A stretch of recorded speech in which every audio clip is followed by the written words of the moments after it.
Hello मेरे friend, कैसे हैं आप लोग। आशा करते हैं आप लोग स्वस्थ होंगे, मस्त होंगे और व्यस्त होंगे अपने पढ़ाई में। चलिए आज हम लोग पढ़ेंगे रासायनिक अपक्रिया के प्रकार के बारे में पढ़ेंगे कि रासायनिक अपक्रिया के कितने प्रकार होते हैं। लेकिन रासायनिक अपक्रिया के प्रकार पढ़ने से पहले हम लोग क्या करेंगे कि इसमें सक्रियता श्रेणी उपयोग करेंगे। तो सबसे पहले हम लोग यहाँ पे पढ़ेंगे सक्रियता श्रेणी। और सक्रियता श्रेणी आप लोग याद करते होंगे पर भूल जाते होंगे। आज हम लोग ऐसा याद करेंगे जो कभी नहीं भूल पाएंगे, ठीक है ना। सक्रियता श्रेणी याद कराने के लिए एक कहानी सुनाते हैं, ठीक है। एक लड़की है जिसका नाम है कनाका मगलजन। कनाका मगलजन का शादी होता है और शादी होने के बाद अपने ससुराल जाती है। आमतौर पर जैसे लड़कियां का शादी होता है अपने ससुराल जाती है तो सबसे पहले अपने पति को मान मर्यादा ज्यादा करती है, किसी पे उतना ध्यान नहीं रहता है। तो वैसे ही करके कनाका मगलजन जब गई अपने ससुराल तो अपने पति पर ज्यादा ध्यान देती थी और देवर पे नहीं देती थी उतना जितना चाहिए ध्यान। जब देवर पर ध्यान नहीं देती थी तो देवर चिड़चिड़ापन रहता था, चिड़चिड़ा रहता था भाभी के प्रति, अपने कनाका मगलजन के प्रति। अब क्या हुआ कि कनाका मगलजन एक दिन काम में व्यस्त थी। तो उस समय देवर आया और बोला कि लोहा टीना पीबी। वो काम में व्यस्त थी इसलिए बोली कि हाँ। लेकिन कुछ देर के बाद में उसको समझ में आया करे हम क्या बोल दिया, लोहा टीना हम पियेंगे। तो बोली क्यों। तो जैसे क्यों बोली तो देवर जो था पहले से चिड़चिड़ापन था भाभी पर, अपने कनका मगलजन पर चिड़चिड़ाया हुआ था। तो जैसे बोली क्यों, तो क्यों बोलने के बाद में देवर का पारा क्या हो गया, हाई हो गया। जैसे क्यों बोली तो देवर का पारा क्या हो गया, हाई हो गया। पारा जैसे हाई हुआ तो कनका मगलजन क्या की कि अपने एजी से बोलती है कि एजी एयूपीटी, एजी एयूपीटी। यही ट्रिक है, चलिए देखते हैं कैसे। कि कनका मगलजन नाम की एक लड़की है जो अपने शादी करके ससुराल जाती है। और ससुराल जाने के बाद देवर से उतना बनता उनता ना है तो देवर से नहीं बनता है तो देवर बोलता है कि लोहा टीना पी भी। तो बोलते है कि हाँ। हाँ बोलने के बाद में क्या हुआ था कि वो काम में बिजी थी इसलिए हाँ बोल दी। हाँ जैसे बोली तो कुछ देर के बाद में उसका दिमाग रिस्पॉन्स करता है तो बोलता है कि हम लोहा टीना पियेंगे। तो बोली क्यों। क्यों जैसे बोली तो देवर का पारा हाई हो गया। अब जब पारा हाई हो गया तो अपने एजी से बोलती है कनका मगलजन की एजी एयूपीटी। तो यहाँ पे क्या हुआ, सक्रियता श्रेणी आपको हंसाते हंसाते याद करा दिए, ठीक है। कि सक्रियता श्रेणी यानी अभिक्रियाशीलता श्रेणी क्या होता है। इसका मतलब होता है कि वैसा तत्व जो अपने से कम अभिक्रियाशील को हटाकर उसका स्थान ग्रहण कर लेता है वो क्या होता है, अभिक्रियाशीलता श्रेणी इसी को दर्शाता है। जैसे में यहाँ पर देखते हैं कि सबसे ज्यादा अगर अभिक्रियाशील तत्व कौन सा है जी, तो पोटेशियम है, उसके बाद में सोडियम है, उसके बाद में कैल्शियम है, उसके बाद में मैग्नीशियम है, एल्युमिनियम है, जिंक है, आयरन है, एसिन है, एसिन मतलब तीन है, पीबी यानी लेड है, और यहाँ पे हाइड्रोजन यानी उसके बाद हाइड्रोजन के बाद में कॉपर है। कॉपर के बाद में क्या हो गया, यहाँ पे Hg हो गया, Hg के बाद में Ag हो गया, Au हो गया, Pd हो गया। तो यहाँ पे समझिए कि कनका मगलजन, कनका मगलजन नाम की एक लड़की है जहाँ पे उसके देवर जी बोल रहे हैं कि लोहा टीना पीबी। तो किसी काम में बिजी थे तो बोले कि हाँ। जैसे हाँ बोली तो उसके बाद में कुछ देर के बाद में उसका रिस्पांस किया दिमाग तो बोली क्यों। क्यों जैसे बोली तो उसका पारा क्या हो गया, हाई हो गया, किसका, देवर का। तो पारा जब हाई हुआ तो पारा किसका है, मरकरी को पारा कहा जाता है, Hg सिंबल है। पारा जैसे हाई हुआ तो अपने Ag के पास गई और बोली कि AgAuPT। आप लोग को याद हो गया होगा सक्रियता श्रेणी। चलिए सक्रियता श्रेणी याद हो गया होगा तो हम लोग इस पे कुछ क्वेश्चन की प्रैक्टिस कर, यहाँ पे देखते हैं सक्रियता श्रेणी लिखने की कोशिश करते हैं। यहाँ पे लिखिए क ना का मग अल जन लोहा टीना पीबी। हाँ हाँ जैसे बोली हाँ के बाद में क्यों, क्यों के बाद में क्या होगा, Hg, Hg के बाद में क्या होगा, Hg के बाद में बोला AgAuPT। ऐसे करके आप लोग लिखिएगा जैसे हम लिखे हैं, याद कर लीजिएगा, उसके बाद में ऐसे लिख के प्रैक्टिस कर लीजिएगा, याद हो जाएगा हमेशा के लिए।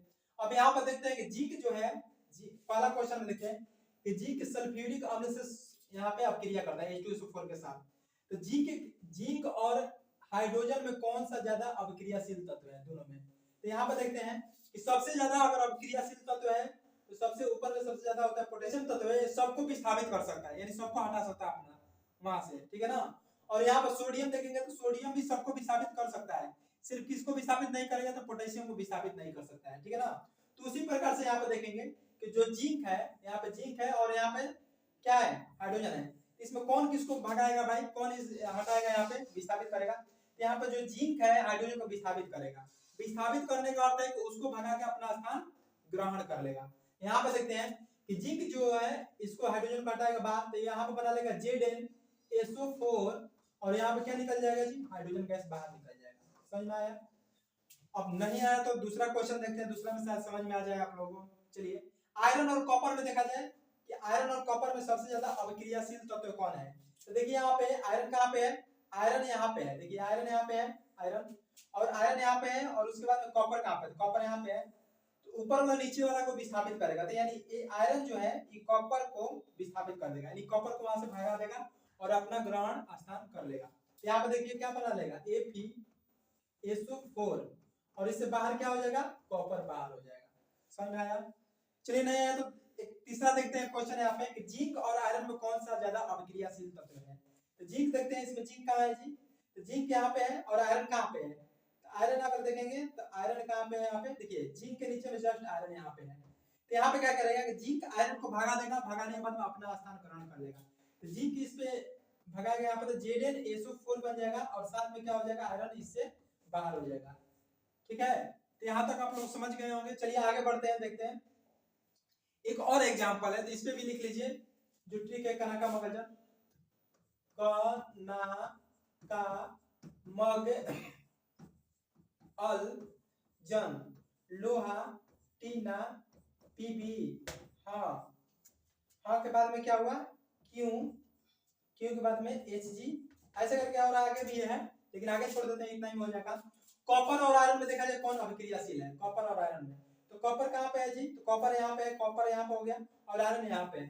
तो ऊपर वाला नीचे वाला को विस्थापित कर सकता है लेकिन नीचे वाला ऊपर वाला को विस्थापित नहीं करेगा। तो यहाँ पे देखते हैं कि जो कॉपर है वो आयरन को विस्थापित नहीं कर सकता है लेकिन आयरन कॉपर को विस्थापित कर सकता है। तो यहाँ पे दिया है कि क्या कॉपर आयरन को हटा सकता है, तो कॉपर जो है आयरन को कभी नहीं हटाएगा। यानी कहने का अर्थ है कि ये रिएक्शन ही गलत होगा, यानी रिएक्शन नहीं होगा इसमें करने के बाद में। ठीक है, समझ में आ गया? तो चलिए आगे बढ़ते हैं, आप चलते हैं रासायनिक अपक्रिया के प्रकार कितने होते हैं। तो रासायनिक अपक्रिया के प्रकार अगर देखा जाए तो संयोजन अपक्रिया होता है, पहला हो गया संयोजन अपक्रिया, इसी को बोला संश्लेषण अपक्रिया। ठीक है, तो संयोजन अपक्रिया या इसी को बोला जाता है संश्लेषण अपक्रिया। यानी इसको इंग्लिश में अगर बोलोगे संयोजन के तो कॉम्बिनेशन रिएक्शन बोलेंगे या संश्लेषण अपक्रिया को बोलेंगे सिंथेसिस रिएक्शंस। अब इसमें क्या होता है कि इसको कैसे बोलिएगा, इसमें क्या होता है कि दो पदार्थ जुड़कर एक तीसरे पदार्थ का निर्माण करता है तो उसको बोलेंगे, क्या बोलेंगे, संयोजन अपक्रिया या संश्लेषण अपक्रिया। नहीं समझे? चलिए दूसरा तरीका समझाते हैं कि जैसे दूध हो गया और दूध में जब हम माठा डालते हैं तो क्या बनता है जी, दही बनता है।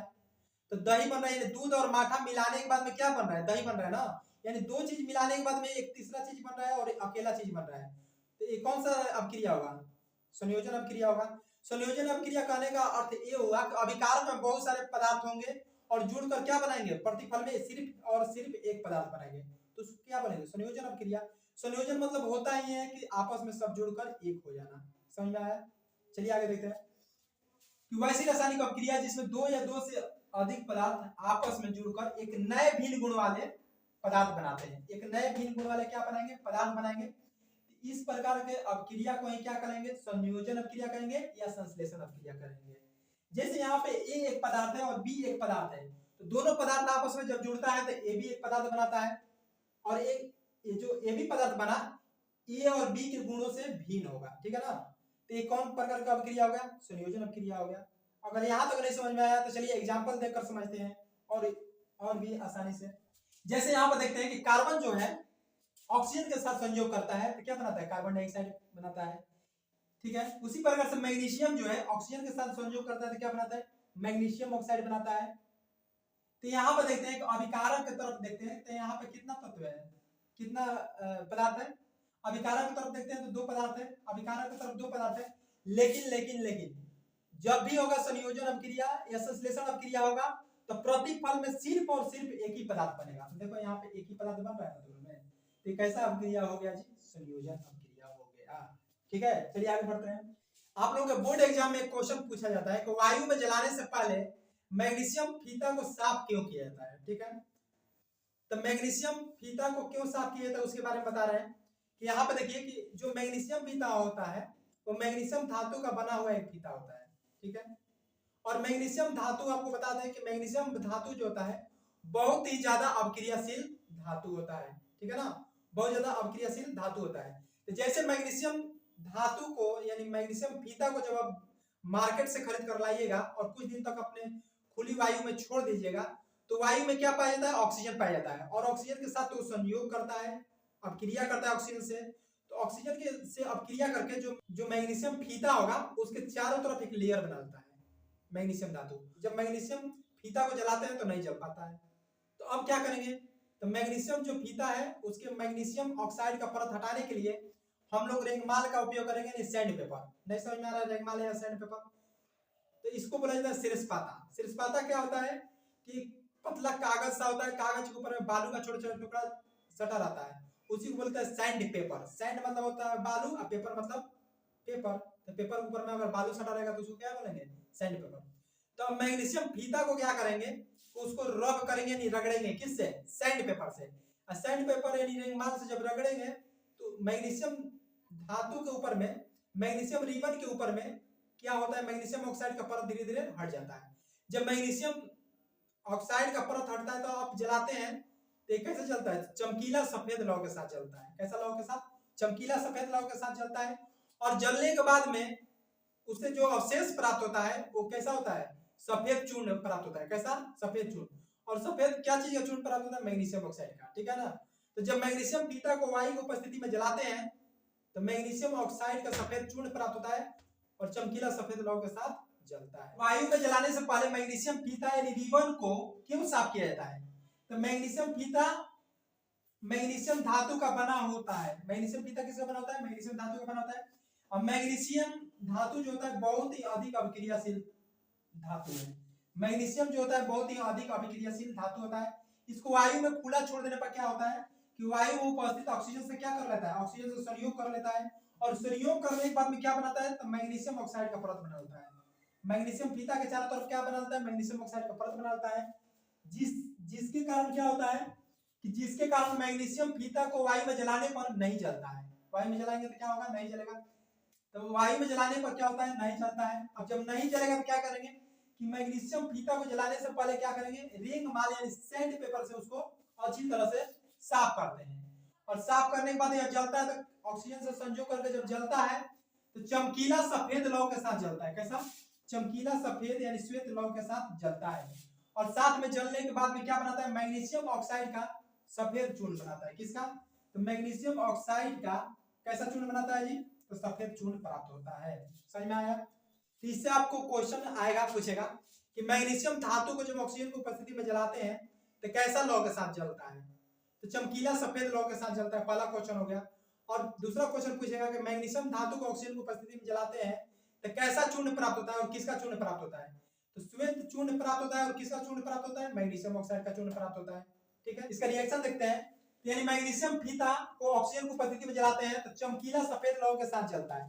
चमकीला सफेद लौ के साथ जब जलेगा तो जलने के बाद में क्या होगा कि जो उसका चूर्ण प्राप्त होगा, मैग्नीशियम ऑक्साइड का चूर्ण प्राप्त होगा, और वो चूर्ण कैसा रहेगा, सफेद ही चूर्ण प्राप्त होगा। ठीक है, चलिए आगे बढ़ते हैं, देखते हैं। अब यहाँ पर हो गया वियोजन अपक्रिया या इसी को बोला जाता है अपघटन अपक्रिया। ठीक है ना, तो वियोजन अपक्रिया या इसी को बोला जाता है अपघटन अपक्रिया, यानी इसको बोला जाता है इंग्लिश में डीकंपोजिशन रिएक्शन। आप लोगों को इंग्लिश भी याद रखना है और हिंदी भी याद रखना है। हिंदी और इंग्लिश दोनों नाम हम लोगों को याद रखना है। ठीक है ना। अब देखिए संयोजन अपक्रिया मतलब होता है कि दो पदार्थ आपस में जुड़कर एक पदार्थ बन जाए, तो उसको बोलेंगे संयोजन। जैसे मान लो कि जैसे एक लड़का है और एक लड़की है, तो दोनों का जब शादी होता है तो शादी होने के बाद दोनों क्या हो जाते हैं, एक हो जाते हैं। तो जब दोनों एक होते हैं तो एक कैसा अपक्रिया हो गया, संयोजन अपक्रिया हो गया। ठीक है, अब उसके बाद वियोजन अपक्रिया क्या होता है, तो दोनों के बीच में वियोग हो जाए। वियोग होने का मतलब होता है कि दोनों अपना अलग अलग हो जाए, यानी तलाक हो जाए दोनों के बीच में। वियोजन या अपघटन अपक्रिया देखिए तो वैसी रासायनिक अपक्रिया जिसमें कोई एक पदार्थ टूटकर दो या दो से अधिक नए भिन्न गुण वाले पदार्थों में बदल जाए। ठीक है ना, जिसमें कोई एक पदार्थ टूटकर भिन्न गुण वाले दो या दो से अधिक पदार्थों में बदल जाए तो इस प्रकार का अपक्रिया को क्या बोलेंगे, वियोजन अपक्रिया बोलेंगे। जैसे यहाँ पे मान लो ए और बी का शादी हुआ था, दोनों एक हो गए थे, और एक होने के बाद में क्या हुआ कि दोनों का शादी टूट गया, यानी तलाक हो गया दोनों के बीच में, तो ए अलग हो गया और बी अलग हो गया। तो ये कैसा अपक्रिया हो गया, वियोजन अपक्रिया यानी अपघटन अपक्रिया। और इसमें समझते हैं कि वियोजन अपघटन अपक्रिया जो होगी तो हमेशा अभिकारक की तरफ एक होंगे, एक मतलब एक कोई पदार्थ होगा और प्रतिफल में दो से ज्यादा पदार्थ होगा, ठीक है ना। तो उसको बोलेंगे वियोजन या अपघटन अपक्रिया। इसका कुछ एग्जांपल देखते हैं, उदाहरण देखते हैं। तो जैसे आप लोगों को पता होगा, शुरू से ही लिखाते आ रहे हैं कि कैल्शियम कार्बोनेट को जब हम लोग गर्म करते हैं, कैल्शियम कार्बोनेट को जब हम लोग गर्म करते हैं तो कैल्शियम ऑक्साइड प्राप्त होता है और साथ में CO2 गैस प्राप्त होता है। यहाँ पे क्या प्राप्त होगा, CO2 गैस प्राप्त होगा। और उसी प्रकार से दूसरा एग्जांपल देखते हैं यहाँ पे कि यहाँ पे पोटेशियम क्लोरेट यानी पोटेशियम ClO3 मतलब क्लोरेट, तो पोटेशियम क्लोरेट को जब हम लोग गर्म करेंगे तो पोटेशियम क्लोराइड प्राप्त होगा, साथ में ऑक्सीजन गैस प्राप्त होगा। ये वाला इंपॉर्टेंट बहुत ज्यादा है रिएक्शन, और ये वाला भी रिएक्शन है, आप लोग याद रखिएगा दोनों रिएक्शन, ठीक है ना। कि पोटेशियम क्लोरेट को जब गर्म करेंगे तो क्या मिलता है, तो पोटेशियम क्लोराइड प्राप्त होगा, साथ में ऑक्सीजन गैस प्राप्त होता है। बस ऐसे करके याद रखिएगा। अब इसमें देखते हैं कि अभिकारक की तरफ हमेशा एक पदार्थ होगा, देखो अभिकारक की तरफ एक पदार्थ है ना, और अपक्रिया होने के बाद प्रतिफल में दो या दो से अधिक पदार्थ होंगे, तो उसको क्या बोलेंगे, वियोजन अपक्रिया बोलेंगे, यानी अपघटन अपक्रिया बोलेंगे। चलिए आगे बढ़ते हैं। सुबह का सूरज देखो शाम को ढल रहा है, सुबह का सूरज देखो शाम को ढल रहा है, तुमको मेरे साथ मेहनत करते हुए देखकर कोई तो जल रहा है, ठीक है। चलो आगे बढ़ते हैं और स्टार्ट करते हैं। यहाँ पे जो है कैल्शियम कार्बोनेट को जब हम लोग गर्म करते हैं तो कैल्शियम ऑक्साइड बनता है और साथ में CO2 गैस बनता है यहाँ पे, ठीक है ना। ये एक प्रकार क्या हो गया, कौन सा अपक्रिया हो गया जी, ये वाला एक प्रकार से वियोजन अपक्रिया हो गया, यानी अपघटन अपक्रिया हो गया। अब यहाँ पे क्या होता है कि कैल्शियम ऑक्साइड जो होता है, कैल्शियम ऑक्साइड जल के साथ अपक्रिया करता है तो क्या बनता है, कैल्शियम हाइड्रोक्साइड बनाता है। कैल्शियम ऑक्साइड यानी कली चूना जब जल के साथ अपक्रिया करता है तो कैल्शियम हाइड्रोक्साइड बनाता है।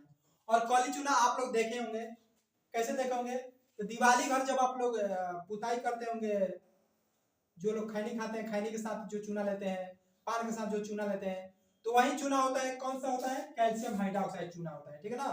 और पानी डालने से पहले यानी दुकान से जो खरीद कर ढेला के रूप में हम लोग लाते हैं वो कैल्शियम ऑक्साइड होता है, और उसमें क्या करते हैं हम लोग, पानी डालते हैं, तो पानी जैसे डालेंगे तो कैल्शियम हाइड्रोक्साइड बन जाता है और साथ में उष्मा निकलता है। और कैल्शियम हाइड्रोक्साइड जो होता है इसी को बोला जाता है भाखड़ा चूना, जो क्या बोला जाता है, भाखड़ा चूना, इसी को बोला जाता है बुझा हुआ चूना बोला जाता है। और बुझा हुआ चूना यानी भाखड़ा चूना यानी कैल्शियम हाइड्रोक्साइड का उपयोग घर की पुताई के लिए किया जाता है। अच्छा, घर की पुताई के लिए क्यों किया जाता है, क्योंकि घर की पुताई करने के बाद में इससे घर की चमक और ज्यादा बढ़ जाती है। तो घर की चमक और ज्यादा क्यों बढ़ती है, कैल्शियम हाइड्रोक्साइड से पुताई करेंगे तो जब बुझा हुआ चूना यानी भाखड़ा चूना से घर की पुताई करते हैं तो कैल्शियम हाइड्रोक्साइड जो है वातावरण में CO2 से क्या कर लेता है, अपक्रिया कर लेता है, और वातावरण में CO2 से अपक्रिया करके कैल्शियम कार्बोनेट का एक परत बनाता है।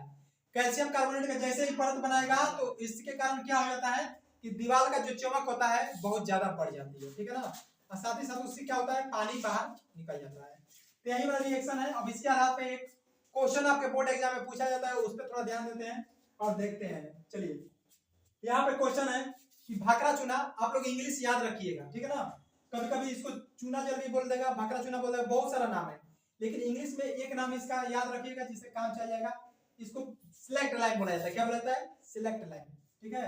आप लोग का जो बोर्ड एग्जाम का पेपर होता है दोनों माध्यम होता है, हिंदी माध्यम और आप लोग बोर्ड एग्जाम का जो पेपर होता है वो हिंदी में भी दिया रहता है और इंग्लिश में दिया रहता है। तो हम लोग क्या करेंगे, जैसे हिंदी में अगर भाखड़ा चूना दिया है तो उसका इंग्लिश देखेंगे सिलेक्ट लाइन दे रहा है कि नहीं दे रहा है, ठीक है ना। हिंदी में बहुत सारा नाम होगा इसका, कैल्शियम हाइड्रोक्साइड बोल सकता है, भाखड़ा चूना बोल सकता है, चूना जल बोल सकता है, बहुत सारा नाम होगा इसका, या बोल सकता है कि बुझा हुआ चूना। तो इंग्लिश में आप लोग एक नाम याद रखिएगा, सिलेक्ट लाइन।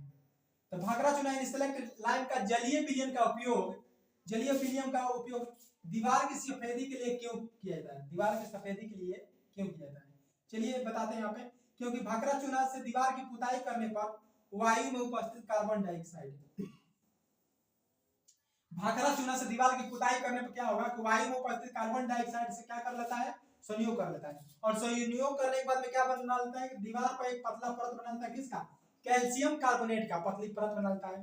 पतली परत बनाने के बाद, पतली परत बनाने के कारण क्या हो जाती है कि दीवार की चमक और ज्यादा बढ़ जाती है। तो इसीलिए बुझा हुआ चूना का उपयोग हम लोग क्या करते हैं, यानी भाखड़ा चूना का उपयोग क्या करते हैं, दीवार की पुताई के लिए उपयोग करते हैं। अब यहाँ पे देखते हैं कि भाखड़ा चूना हो गया, ये वायुमंडल में उपस्थित कार्बन डाइऑक्साइड के साथ संयोग करता है तो क्या बनता है, कैल्शियम कार्बोनेट।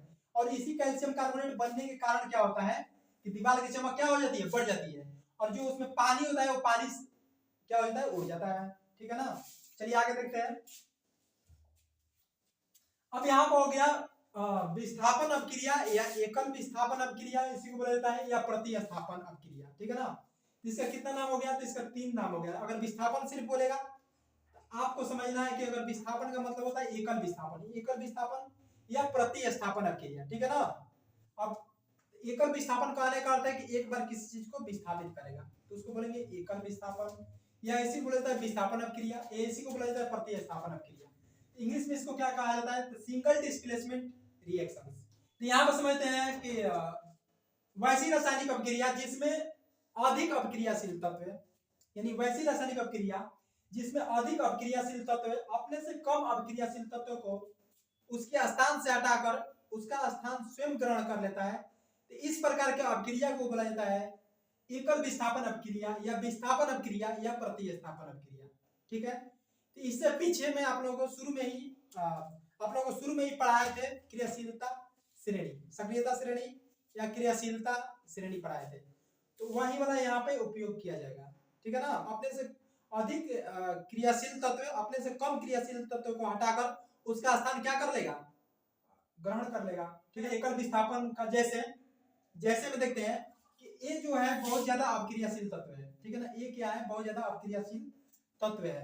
अब ये क्या करेगा कि यहाँ से बी को हटा देगा, बी को हटाकर सी के साथ अपने रह लेगा। तो यहाँ से बी को जैसे हटाएगा तो ए सी यहाँ पर बनेगा और बी अलग कर देगा। समझ में आ रहा है। चलिए नहीं समझ में आ रहा तो इसका एग्जाम्पल देखते हैं कुछ। तो यहाँ पे उदाहरण देखते हैं एकल विस्थापन का। यहाँ पे जिंक जो है ApSO4 के साथ जब अपक्रिया करेगा तो क्या बनेगा। तो यहाँ पर जब देखते हैं सक्रियता श्रेणी में तो जिंक और आयरन में देखते हैं कि कौन ज्यादा अपक्रियाशील तत्व है।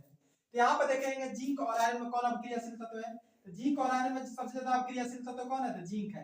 तो जिंक क्या करेगा, आयरन को वहां से हटाएगा, यानी जिंक जो है आयरन को हटाकर अपना स्थान ग्रहण करेगा, तो बना लेगा ApSO4 और यहाँ पे क्या होगा, Ap को साइड कर देगा। यहाँ पे समझ में आ गया। उसी प्रकार से आयरन और कॉपर में देखेंगे कौन ज्यादा अपक्रियाशील होता है। तो यहाँ पे देखो आयरन यहाँ पे है और कॉपर कहाँ पे है, यहाँ पे। आयरन ज्यादा अपक्रियाशील होता है कॉपर से। यहाँ पे क्या करेगा कि आयरन जो है ये कॉपर को हटाएगा वहां से, तो कॉपर को जैसे हटाएगा तो हटाने के बाद क्या बना लेगा, ApSO4 और साथ में क्या बन जाएगा, यहाँ पे कॉपर बाहर हो जाएगा। समझ में आ रहा है। चलिए आगे बढ़ते हैं, देखते हैं आगे। आपके बोर्ड एग्जाम में पूछा हुआ एक क्वेश्चन है कि कॉपर सल्फेट के विलयन में लोहे का एक टुकड़ा या कील डालने पर विलयन का रंग क्यों बदल जाता है। कॉपर सल्फेट का एक विलयन लिए हैं, सोल्यूशन लिए हैं, तो कॉपर सल्फेट का एक विलयन लिए हैं और उसमें लोहा का कोई टुकड़ा डाल दें, कील डाल दें, कुछ भी लोहा का सामान डालेंगे तो जो कॉपर सल्फेट का पहले जो रंग था वो रंग चेंज हो जाता है, बदल जाता है। क्यों, ऐसा क्यों होता है। तो ऐसा होने के कारण है कुछ ना कुछ रिएक्शन होता होगा।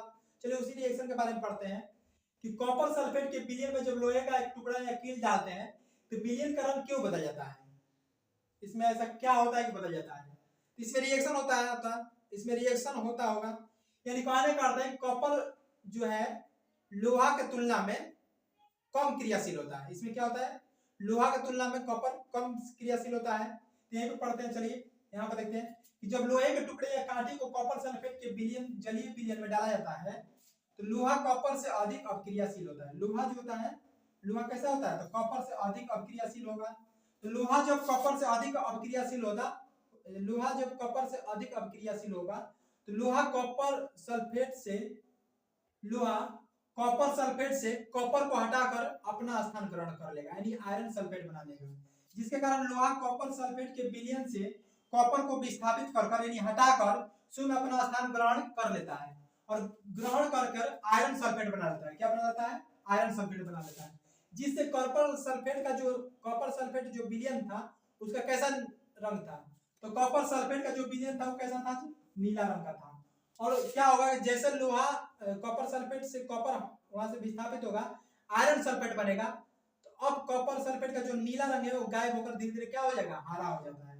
तो धीरे धीरे रंग आयरन सल्फेट बनने के कारण हल्का हरा रंग का हो जाता है। कैसा हो जाता है, हरा रंग का हो जाता है। इसके अलावा लोहे के सतह जो होगा, लोहे का कील होगा या टुकड़ा होगा, उस पर लाल भूरा रंग का कोई पदार्थ जमा होता है। तो लाल भूरा रंग का जो पदार्थ जमा होता है, लाल भूरे रंग का, वो कॉपर होता है, यानी तांबा का परत उस पे होता है। ठीक है ना, समझ में आया होगा। इसको ऐसे समझिए, इसको मान लीजिए, मान कर समझिए कि जैसे मेरे हाथ में मान लीजिए कि ये वाला जो इसमें है वो क्या है, कॉपर सल्फेट है, और कॉपर सल्फेट मेरे हाथ में, कॉपर सल्फेट का क्या है, सोल्यूशन है। तो कॉपर सल्फेट का जब सोल्यूशन है तो इसका रंग कैसा है, मान लीजिए कैसा है, नीला है। कॉपर सल्फेट का रंग कैसा है, नीला है। और इसमें क्या किए कि लोहा का टुकड़ा इसमें डाल दिए, किसमें, कॉपर सल्फेट में। तो कॉपर सल्फेट का रंग पहले कैसा था, नीला था। इसमें लोहा का टुकड़ा या लोहा का कोई कुछ सामान डाल दो लोहा के, जैसे लोहा के इसमें सामान डालेंगे तो अब क्या होगा, कॉपर सल्फेट से कॉपर को विस्थापित कर देगा ये लोहा, और लोहा विस्थापित करने के बाद में अभी सॉल्यूशन जो है कॉपर सल्फेट का ना बन के आयरन सल्फेट का बन जाएगा। और आयरन सल्फेट का जैसे सॉल्यूशन बनेगा तो इसका सॉल्यूशन का रंग अब नीला ना होकर कैसा होगा, हल्का हरा हो जाता है। कॉपर विस्थापित होगा कॉपर सल्फेट से, तो लोहा या कील, लोहा का टुकड़ा के चारों तरफ क्या दिखाई देगा, लाल भूरे रंग का। समझ में आ गया। चलिए आगे बढ़ते हैं। अब इसका समीकरण देखते हैं कि जैसे लोहा का कील या टुकड़ा या कुछ भी ले लो सामान, जब उसको कॉपर सल्फेट में डालेंगे, कॉपर सल्फेट का रंग कैसा होता है जी, तो कॉपर सल्फेट का रंग कैसा होता है, नीला होता है। लोहा को जब कॉपर सल्फेट में नहीं डाला गया था तो कॉपर सल्फेट का रंग कैसा था, नीला था। जैसे आयरन को जब कॉपर सल्फेट में डालेंगे तो आयरन जो होता है अधिक अभिक्रियाशील तत्व होता है, किससे, कॉपर से। तो कॉपर को यहाँ से क्या करेगा, विस्थापित कर देगा, भगा देगा उसको, और भगाने के बाद में इसके साथ रह लेगा, यानी बना लेगा FeSO4, यानी फेरस सल्फेट बना लेगा। और फेरस सल्फेट जैसे बनेगा तो सॉल्यूशन का रंग अब कैसा दिखेगा, हल्का हरा दिखेगा, ठीक है ना। और कॉपर जो है हल्का लाल भूरे रंग का दिखेगा। कहां पर दिखेगा, तो जो उसमें आयरन का जो रड डाले थे, कील डाले थे, उसके चारों तरफ कॉपर दिखेगा, कैसा, लाल भूरे रंग का दिखेगा। समझे। तो यह जो है आप लोग अच्छा से देखिएगा, आप लोग देखिएगा तो आप लोगों को समझ में आएगा कि एकल विस्थापन का ये एग्जांपल है। एक बार इसको विस्थापित कर रहा है, इसको हटा रहा है, तो ये कैसा रिएक्शन है, एकल विस्थापन का रिएक्शन है, यानी अभिक्रिया है। ठीक है, चलिए आगे बढ़ते हैं। अब यहाँ पे देखते हैं उभय विस्थापन, या इसी को बोलता है द्विविस्थापन। नाम ही से स्पष्ट होगा कि द्विविस्थापन यानी दो बार विस्थापित करेगा, यानी दो बार एक्सचेंज करेगा एक दूसरे को, ठीक है ना। तो इसको बोलते हैं डबल डिस्प्लेसमेंट रिएक्शन। एक साथ एक रिएक्शन में दो दो बार क्या होगा, विस्थापन होगा, उसको बोलेंगे डबल विस्थापन रिएक्शन। तो इसको, इसका अगर डेफिनेशन पूछा जाएगा तो कैसे बोलिएगा, तो वैसी रासायनिक अभिक्रिया, वैसी रासायनिक अभिक्रिया जिसमें दो यौगिक, जिसमें क्या, दो यौगिक अपने आयनों का क्या कर लेता है, इसमें आदान प्रदान कर लेता है, यानी अदला बदली कर लेता है। तो सबसे इंपॉर्टेंट इसमें आप लोगों को पॉइंट याद रखना है कि वह द्विविस्थापन रिएक्शन में क्या होता है कि अपने आयनों का आदान प्रदान करके नया पदार्थ बनाता है, ठीक है ना। आयनों का आदान प्रदान करके नए यौगिक का निर्माण करता है। कैसा यौगिक, नए यौगिक का निर्माण करता है, तो उसको क्या बोलेंगे, द्विविस्थापन अभिक्रिया बोलेंगे, या उभय विस्थापन अभिक्रिया भी बोलेंगे। द्विविस्थापन या उभय विस्थापन अभिक्रिया बोलेंगे। जैसे एग्जांपल ग्रुप में यहाँ पे देखिए ए और बी का शादी हुआ है, ए और बी का नया नया शादी हुआ है, और सी और डी का नया नया शादी हुआ है, ठीक है। तो शादी के 4-5 साल के बाद मान लो दोनों का एक साथ शादी हुआ है कि ए और बी का जिस दिन शादी था उस दिन सी और डी का शादी था, ठीक है ना। दोनों का शादी होने के बाद में 4 से 5 साल के बाद में क्या हुआ, दोनों का अपने में टेंशन चलने लगा, मतलब पहले जैसा अब नहीं रहा प्यार। अभी सी और डी में भी प्यार पहले जैसा नहीं रहा। तो अब इसमें क्या होगा कि ए और बी कहीं गए थे घूमने के लिए रेस्टोरेंट, सी और डी भी गए थे कहीं खाने पीने के लिए रेस्टोरेंट। अब वहां पे क्या हुआ कि अंदर वाला का अंदर सेटिंग हो गया और बाहर वाला का बाहर सेटिंग हो गया, ठीक है ना। यानी कहने का अर्थ है ठेठ भाषा में कि यहाँ वाला क्या हुआ कि अपना अपना वाइफ चेंज कर लिया, यानी अपना अपना यहाँ पे वाइफ को चेंज कर लिया। यहाँ पे कहने का अर्थ है कि ए जो था वो डी के साथ हो गया और बी जो था सी के साथ हो गया। तो यहाँ पे जो हो गया बीसी बन गया और एडी बन गया, यानी कहने का अर्थ है कि अपना अपना वाइफ और हस्बैंड अपना अपना चेंज कर लिए। यहाँ पे ये होता है द्विविस्थापन। द्विविस्थापन में आपसे पूछा जाएगा, ऐसे क्वेश्चन आएगा कि अपने आयनों के आदान प्रदान से बना हुआ पदार्थ को क्या कहते हैं। तो अपने आयनों के आदान प्रदान से जब बनेगा तो कैसा प्रकार का रिएक्शन होगा, द्विविस्थापन अभिक्रिया होगी। अपने आयनों के आदान प्रदान से जो रिएक्शन होगा उसको क्या बोलेंगे, द्विविस्थापन अभिक्रिया बोलेंगे, ठीक है ना। चलिए आगे बढ़ते हैं। तो 26 बोर्ड एग्जाम में आप लोगों को पूछा हुआ है सेकंड शिफ्ट में कि ये वाला रिएक्शन पूछ दिया था, ठीक है ना। अभी रिएक्शन लिखना था, तो चलिए देखते हैं कैसे होता है रिएक्शन। यहाँ पर क्या होगा कि इसमें डबल विस्थापन हो रहा है कि नहीं हो रहा है, तो हम क्या बोले थे कि बोले कि जो अंदर वाला है अंदर के साथ गुणा करेंगे, बाहर वाला बाहर का। द्विविस्थापन का एग्जांपल तो देखो, ये अंदर वाला हो गया, ये वाला अंदर वाला, तो अंदर वाला अंदर गुणा यहाँ से यहाँ करेंगे, और ये बाहर वाला बाहर के साथ गुणा करेंगे। तो जैसे दोनों में गुणा करोगे तो यहाँ पर बना लेगा बेरियम सल्फेट बनाएगा। देखो बेरियम सल्फेट बना ना, बाहर वाला बाहर गुणा, अंदर वाला अंदर गुणा करोगे तो NaCl बन जाएगा यहाँ पे, ठीक है। तो यहाँ बेरियम क्लोराइड का जलीय विलयन जब सोडियम सल्फेट के जलीय विलयन के साथ अपक्रिया करता है तो बेरियम सल्फेट का ठोस अवक्षेप प्राप्त होता है और साथ में सोडियम क्लोराइड का जलीय विलयन प्राप्त होता है। ठीक है ना। अब यहाँ पर वैसे देखिए कि जब सिल्वर नाइट्रेट को NaCl के साथ अपक्रिया कराता है तो क्या द्वितीय स्थापन हो रहा है, तो क्या बोले एक ही रूल है, अंदर वाला अंदर गुना और बाहर वाला बाहर गुना। ये अंदर वाला अंदर गुना कीजिए और बाहर वाला बाहर गुना कीजिए, तो बाहर वाला बाहर गुना करेंगे तो क्या बनेगा AgCl, बाहर वाला बाहर गुना AgCl और अंदर वाला अंदर जब गुना करेंगे तो NaNO3 बनेगा। यहाँ पे तो समझ में आ गया द्वितीय स्थापन अपक्रिया। अब हम लोग पढ़ते हैं कि अवक्षेपण अपक्रिया यानी प्रिसिपिटेशन रिएक्शंस। तो अवक्षेपण अपक्रिया यानी प्रिसिपिटेशन रिएक्शन क्या होती है, तो वैसी रासायनिक अपक्रिया जिसमें उत्पाद बनने के साथ साथ, जैसे उत्पाद बनेगा तो उत्पाद बनने के साथ साथ एक अघुलनशील ठोस पदार्थ भी बनता है। क्या बनता है जी, एक अघुलनशील श्वेत ठोस पदार्थ बनता है। कैसा पदार्थ बनता है, तो श्वेत ठोस पदार्थ बनता है। ठीक है ना।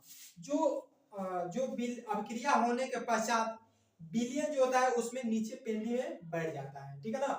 क्या होता है, पेंदी में बैठ जाता है। इस प्रकार के अपक्रिया को ही क्या कहा जाता है, अवक्षेपण अपक्रिया कहा जाता है। समझ में आ रहा है। अवक्षेपण अपक्रिया में यही पूछा जाएगा कि अवक्षेपण अपक्रिया में एक अघुलनशील श्वेत पदार्थ बनता है, उसे क्या कहा जाता है, तो उसे अवक्षेप कहा जाता है। ठीक है ना। अब इसका अवक्षेपण अपक्रिया का एग्जांपल देखते हैं, कुछ उदाहरण देखते हैं। तो यहाँ पर समझिए अवक्षेपण अपक्रिया का एग्जांपल कि जैसे हम लोग मार्केट से जाकर चूना लाते हैं, क्या लाते हैं, चूना लाते हैं, यानी कैल्शियम ऑक्साइड लाते हैं। तो कैल्शियम ऑक्साइड लाएंगे और कोई बर्तन में रखकर उसको में क्या कर देंगे, पानी डाल देंगे।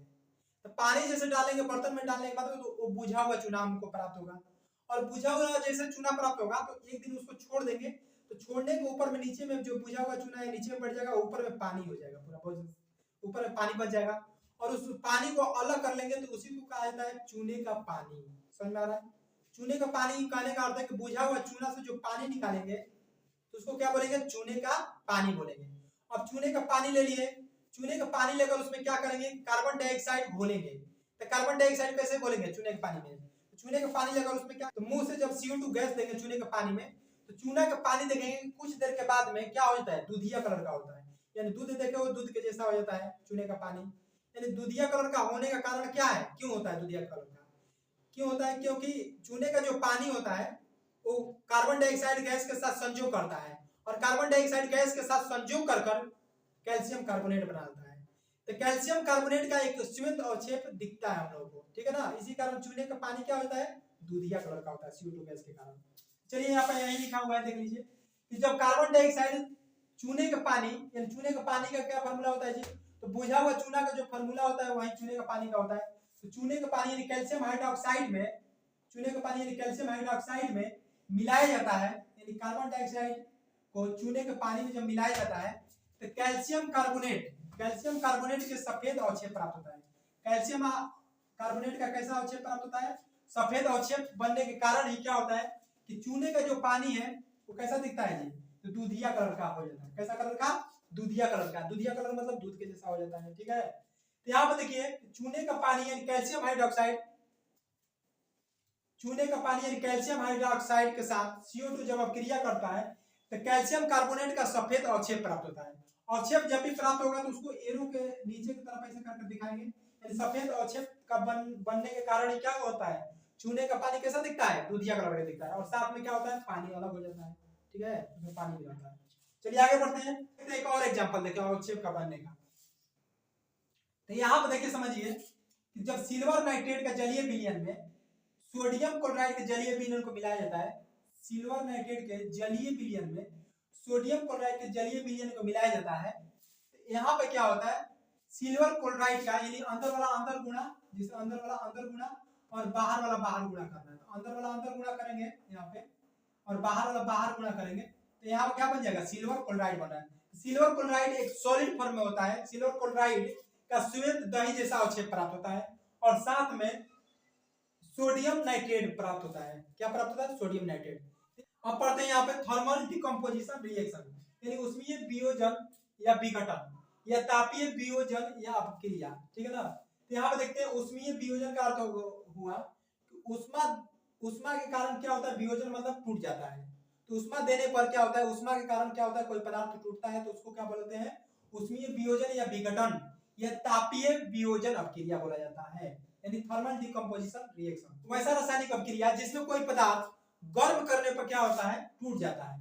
इस प्रकार की अपक्रिया को क्या कहेंगे, उष्मीय वियोजन अपक्रिया या उष्मीय विघटन अपक्रिया कहा जाता है। उष्मीय वियोजन अपक्रिया या उष्मीय विघटन अपक्रिया कहा जाता है। जैसे यहाँ पे देखते हैं कि कैल्शियम कार्बोनेट को जब हम लोग गर्म करते हैं तो कैल्शियम कार्बोनेट को गर्म करने के कारण क्या होता है, कैल्शियम ऑक्साइड प्राप्त होता है, साथ में क्या प्राप्त होता है, CO2 गैस प्राप्त होता है, ठीक है ना। यहाँ पे क्या हो गया, गर्म किया जाता है। तो जिस रासायनिक अपक्रिया को गर्म किया जाएगा तो उसको ही बोलेंगे उसमें वियोजन या विघटन अपक्रिया या तापीय वियोजन अपक्रिया, ठीक है ना। और है कोई एग्जांपल जिसको गर्म करने के बाद टूटता हो, तो चलिए देखते हैं आगे की ओर। अब यहाँ पे देखते हैं कि एक और पदार्थ है पोटेशियम क्लोराइड। जो पोटेशियम क्लोराइड होता है इसको जब हम लोग गर्म करते हैं तो पोटेशियम क्लोराइड बनता है और साथ में क्या निकलता है, ऑक्सीजन गैस निकलता है, ठीक है ना। ये वाला भी बहुत ज्यादा इंपॉर्टेंट आप लोगों के लिए रिएक्शन रहेगा। तो याद रखिएगा जब पोटेशियम क्लोराइड को जब हम लोग गर्म करते हैं या उष्मा देते हैं तो पोटेशियम क्लोराइड और साथ में क्या निकलता है, ऑक्सीजन गैस निकलता है, ठीक है। अब आगे देखते हैं, दूसरा रिएक्शन देखते हैं, लेड नाइट्रेट यानी PbNO3 के होल ट्वाइस को जब हम लोग गर्म करते हैं तो लेड ऑक्साइड बनता है और साथ में नाइट्रोजन डाइऑक्साइड और साथ में क्या निकलता है, ऑक्सीजन गैस निकलता है। ये वाला रिएक्शन और ये वाला रिएक्शन बहुत ज्यादा आप लोगों के लिए इंपॉर्टेंट है। और यहाँ पे ये भी इंपॉर्टेंट है कि लेड नाइट्रेट का रंग कैसा होता है जी, तो लेड नाइट्रेट रंगहीन होता है, यानी उसका कोई कलर नहीं होता है, यानी कलरलेस होता है। तो याद रखिएगा कि लेड नाइट्रेट होता है जो कलरलेस होता है। लेड नाइट्रेट क्या होता है, रंगहीन होता है, कलरलेस होता है। तो जैसे उसको गर्म करोगे ना तो गर्म करने के बाद क्या मिलता है, लेड ऑक्साइड प्राप्त होता है। अब लेड ऑक्साइड का एक कलर होता है, कैसा कलर का होता है, पीला कलर यानी येलो कलर का होता है लेड ऑक्साइड। और नाइट्रोजन डाइऑक्साइड जो होता है वो लाल भूरे रंग का यानी रेडिश ब्राउन रंग का धुआं होता है और साथ में क्या होता है, ऑक्सीजन गैस इसमें भी निकलता है। तो यहाँ पे आप लोगों को दो रिएक्शन याद रखना है, ऑक्सीजन गैस वाला और एक ऑक्सीजन गैस किस में निकलता है, तीन रिएक्शन याद रखिएगा। जब पोटेशियम क्लोराइड को जब हम लोग गर्म करते हैं तो उसमें ऑक्सीजन गैस निकलता है, लेड नाइट्रेट को जब गर्म करते हैं तो उसमें ऑक्सीजन गैस निकलता है, और एक जगह और है जहां पर ऑक्सीजन गैस मुक्त होती है, प्रकाश संश्लेषण की प्रक्रिया में ऑक्सीजन गैस मुक्त होती है, ठीक है ना। तो चलिए आगे बढ़ते हैं, प्रकाश रासायनिक अपक्रिया। अब नाम ही से कंफर्म है, यानी इसको बोला जाता है फोटोकेमिकल रिएक्शन, ठीक है। तो प्रकाश रासायनिक अपक्रिया नाम ही से कंफर्म है कि प्रकाश रासायनिक अपक्रिया वैसी रासायनिक अपक्रिया जिसमें प्रकाश की उपस्थिति में संपन्न होती है, तो उसको क्या बोलेंगे, प्रकाश रासायनिक अपक्रिया। तो वैसी रासायनिक अपक्रिया जिसमें कोई पदार्थ प्रकाश को क्या करता है, अवशोषित करके पूर्ण होते हैं, यानी प्रकाश को अवशोषित करेगा और अवशोषित करने के बाद में वो रासायनिक अपक्रिया क्या होगी, पूर्ण होगी, यानी प्रकाश की उपस्थिति में पूर्ण होती है, तो उसको क्या कहेंगे, प्रकाश रासायनिक अपक्रिया। यानी प्रकाश रासायनिक अपक्रिया आपसे पूछा जाए तो क्या बोलिएगा, तो बोलिएगा कि वैसी रासायनिक अपक्रिया जिसमें कोई पदार्थ प्रकाश की उपस्थिति में संपन्न होती है, अपक्रिया पूर्ण होती है, तो उसे क्या बोलेंगे, प्रकाश रासायनिक अपक्रिया बोलेंगे। जैसे में प्रकाश रासायनिक अपक्रिया के एग्जांपल देखिए कि जैसे में हाइड्रोजन जो है क्लोरीन के साथ संयोग करता है, तो ये हाइड्रोजन और क्लोरीन कब संयोग करेगा, तो सूर्य के प्रकाश चाहिए इसके लिए, तो हाइड्रोजन क्लोरीन के साथ संयोग करेगा तो क्या बनाता है, हाइड्रोक्लोरिक अम्ल। यहाँ पर देखिए दो हाइड्रोजन है दो क्लोरीन है, दो एक हाइड्रोजन एक क्लोरीन अगर लिखेंगे ये दो है, दो हाइड्रोजन दो क्लोरीन यानी हाइड्रोक्लोरिक अम्ल यहाँ पर बनता है। तो यानी हाइड्रोक्लोरिक अम्ल यानी हाइड्रोजन क्लोराइड बनता है कब, जब हाइड्रोजन क्लोरीन के साथ संयोग करता है, कब करता है, तो सूर्य के प्रकाश में, तो यहाँ पर सूर्य का प्रकाश जरूरी है। दूसरा रिएक्शन देखते हैं कि प्रकाश रासायनिक अपक्रिया यानी प्रकाश संश्लेषण इसको कहा जाता है। तो प्रकाश रासायनिक अपक्रिया कैसे संपन्न होता है जी, तो यहाँ पर क्या करता है कि पेड़ पौधा जो होता है कार्बन डाइऑक्साइड का 6 अणु लेता है, कहाँ से, वायुमंडल से, और 12 अणु लेता है जल के, कहाँ से लेता है, जड़ से, भूमि से लेता है 12 जल अणु लेता है, और सूर्य का प्रकाश चाहिए, और पत्ती में क्या पाया जाता है, क्लोरोफिल पाया जाता है। ये सब लेने के बाद में क्या होगा कि इसमें क्या होगा, एक ग्लूकोज का अणु बनाएगा। यहाँ पर आप लोगों का इंपॉर्टेंट है ग्लूकोज का फार्मूला, यानी ग्लूकोज का अगर फार्मूला पूछा जाए तो C6H12O6, ठीक है ना। और साथ में यहाँ पे क्या होगा, 6 ऑक्सीजन का अणु प्राप्त होता है और 6 जल का अणु प्राप्त होता है, ठीक है ना। तो ये हो गया आप लोगों का प्रकाश रासायनिक अपक्रिया यानी प्रकाश संश्लेषण की अपक्रिया, तो इसको आप लोग याद रखिएगा। और आगे बढ़ते हैं, अब यहाँ पर देखते हैं कि जो सिल्वर क्लोराइड होता है यानी AgCl होता है, यानी सिल्वर क्लोराइड, तो पूछेगा कि आप लोगों का सिल्वर क्लोराइड कैसा रंग का होता है, तो आप लोग अवक्षेपण अपक्रिया में पढ़ चुके हैं कि सिल्वर क्लोराइड का अवक्षेप प्राप्त हो रहा था, ठीक है ना। तो वहां पर जो सिल्वर क्लोराइड का अवक्षेप जो प्राप्त हो रहा था तो सफेद दही के जैसा था। तो यहाँ पे बोलेंगे कि सफेद रंग का होता है कौन, सिल्वर क्लोराइड।